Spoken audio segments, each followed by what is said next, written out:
in district court sent me a letter saying that Carol murdered a police officer and a taxi driver. Isn't she your best friend? Let me check. Oh my God, I can't believe it. This can't be true. I know, seriously, I'm really sorry. But come to think of it, maybe she has a justifiable reason to do so. Let me think the whole situation through with my little brain. Excuse me. It's not little, it's empty. Fine, you can go on thinking with your tiny little brain, and I'll go to the court and find out what happened. Hey, Nancy, wait up! You've got mail. The justice. 最后的正义。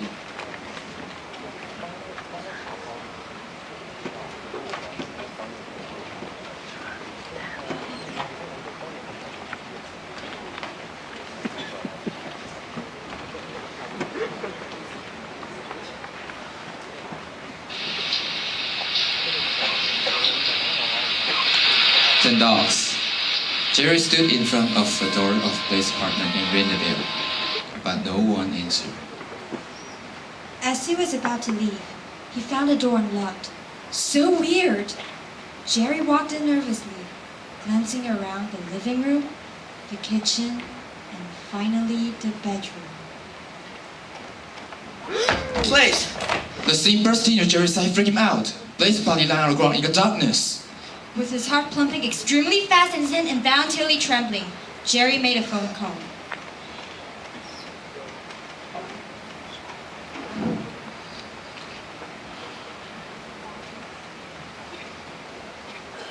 Sir, this is Raven, our best investigator. Follow me. Sir, why do you want the best investigator? Is there anything special about the victim? The man is my best friend. Oh, I'm really sorry.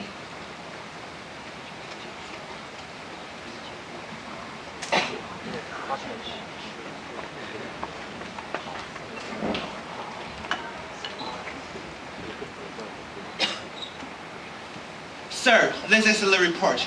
There is no injuries or signs of a struggle on the body. This is a suicide case. We've planned to watch a baseball game that day.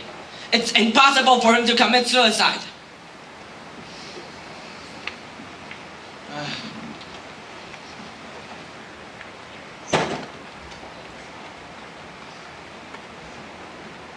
Carol discover our secret? No, it's impossible. But Blaze has been killed. Will I be the next one? A shadow slowly approached Jerry. All of a sudden, he was struck on the bed and lost consciousness.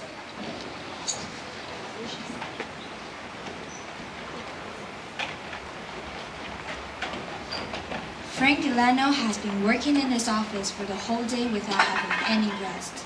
It's a complicated case which happened about 2 weeks ago. The case was about his old friend, Carol, who was alleged to have murdered a taxi driver. Oh, Carol. You always wear a warm smile on your face. Feed the stray dogs whenever you see them. Donate money to the poor, donate blood to the sick. You're such a kind-hearted woman, aren't you? Why are you the murderer? What should I do? I'll be right there.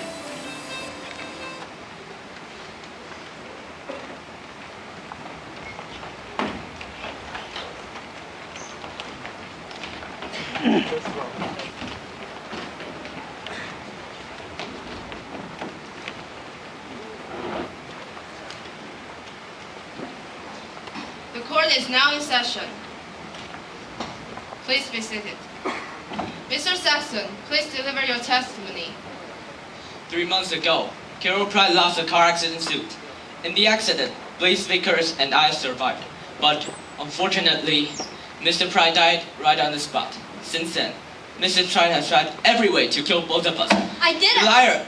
You killed Blaze and pretending that he committed suicide. Devil! That's not true. Can you prove that? You didn't know what happened! Mrs. Pratt, it's not your turn to speak. Please continue, Mr. Saxon. After murdering my poor friend, she even tried to kill me on my way home. Prosecution attorney, do you have any further statement? Yes. Mrs. Pratt's motive for the murder apparently grows out of the car accident. According to the judge who was responsible for the previous case, Mrs. Pratt shouted in the court and swore to take revenge on Mr. Saxon and our victim, Blaze Vickers. Nonsense. Absolute nonsense. You can never understand how I feel. The car wreck takes away everything I love. My life, my marriage, and my husband. He said he would be with me whenever I need him. Oh God, why are you so cruel to me? It is the evil and sly taxi driver, and you should die!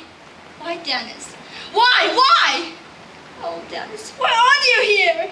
Please calm down, Mrs. Pratt. Defense attorney, do you have any further statement? Based on the data I've collected, Mr. Saxon has perjured himself to help Mr. Vickers win a previous car accident case. Is that true, Mr. Saxon? No, of course not. Then, Mr. Saxon, can you describe what happened exactly that night?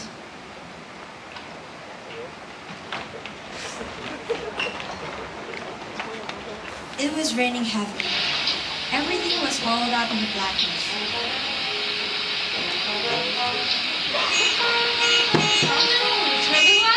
We've been waiting here for a century. And what happened to the air conditioner? I'm so hot! Be patient, please. We're not in a rush. And stop honking the horn. That won't make traffic lights turn green. I can hear you, okay?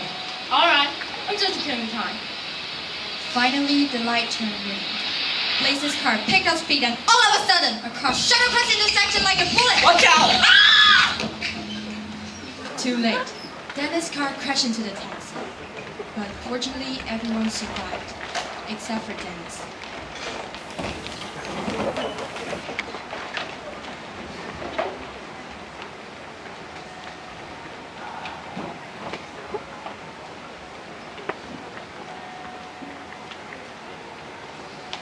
I'm so sorry that Mr. Pratt died in the car accident.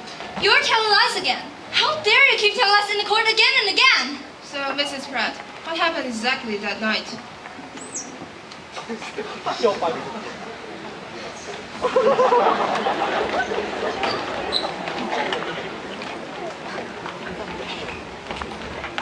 Raining heavily.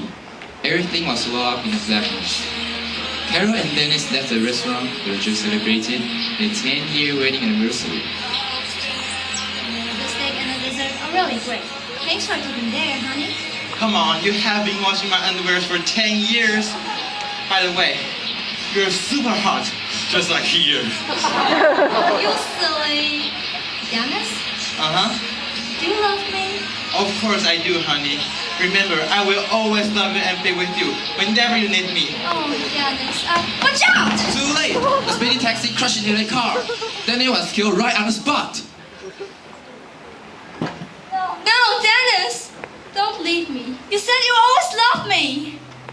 Her ribs and arms were broken, as well as her heart. You'll pay for this!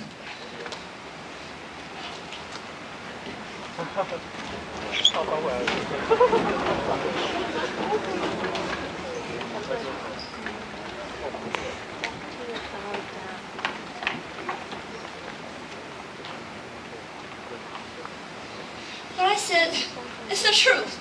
The real truth. Thank you, Mrs. Pratt. The court now recessed. The trial will resume in an hour. Everyone left the courtroom, except Carol, sobbing quietly in her seat. Oh, Dennis, what am I going to do without you? I'm so scared. What if they find out the monitor? No, they won't. They won't find out the monitor. I've already destroyed it. No one will find out what I did. Jerry Saxton, you shouldn't be alive. I swear I will kill you before I go to jail, and I won't miss the second chance. You're gonna get what's come to you.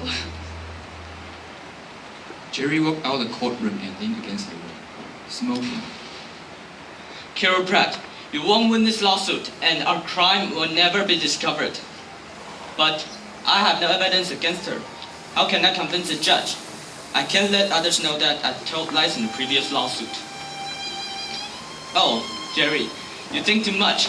None of us have evidence. Carol Pratt, give it up. You'll never get the chance to take revenge on me.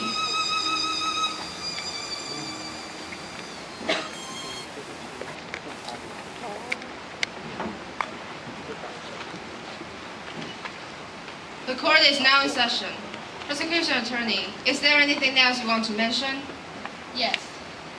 Actually, the monitor in Mr. Vickers' apartment was broken, and we suspect that Mrs. Pratt broke into hide them. I didn't know that. You must know it. You're the one who broke it onto. Mrs. Pratt has mentioned that she knows nothing about the monitor. You're both lying. You have colluded with the attorney.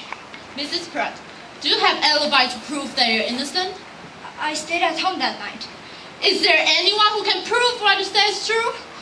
After the death of my husband, I lived alone. Jerry Saxton.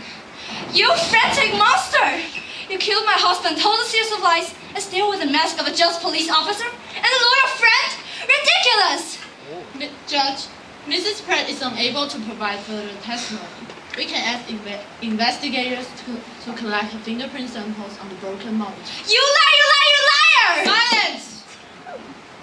Frank was confused. He wasn't sure who was lying. He was tired. He felt that his brain was going to explode. Who is lying? Who is telling the truth? What should I do?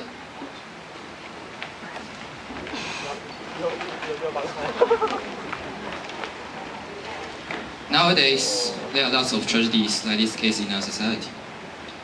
A drunk young man killed a woman in a car accident, and her husband died from cerebral palsy. Although he was convicted of drunk driving, the little girl's family had been broken into pieces, and her parents will never come back to life. Can our law really punish these people? Can we really get them to pay for what they did?